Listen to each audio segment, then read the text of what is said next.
Samson's standard of virtue is what is right in my eyes.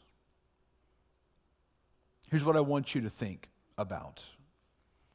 Virtue cannot be relative, arbitrary, or preferential when the standard of virtue is unchanging.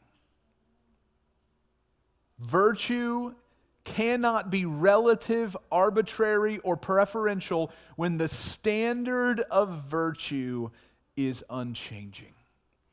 I mean, think about any sort of standard of measurement, right? An inch is an inch. I got made fun of this week because I was talking about like inches and gallons, and they were like, what about the metric system? And I was like, what's the metric system, right? But like a liter is a liter. A gallon is a gallon. I mean, you can't fudge those things, right? Whatever the standard of measurement is, that's what it is. It's unchanging. And what I want you to see in light of who Samson is and what Samson did is what our standard of virtue is, right? What did we say at the very beginning when we were identifying an understanding of virtue?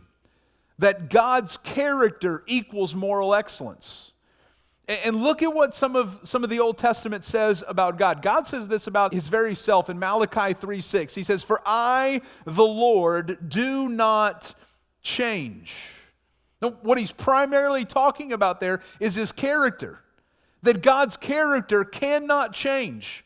He's the same today as he was 3,000 years ago. He's the same today as he was when time began. His character is the same.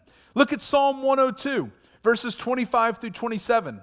Of old, this is referring to God who's done all of these things. Of old you laid the foundation of the earth, and the heavens are the work of your hands. They will perish, but you will remain.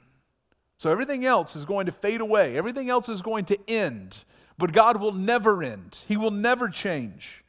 They will all wear out like a garment. You will change them like a robe. They will pass away. But what? Verse 27. You are the same. God's character never changes. We've already said it, but I want to say it again. Our standard of virtue must be God Himself.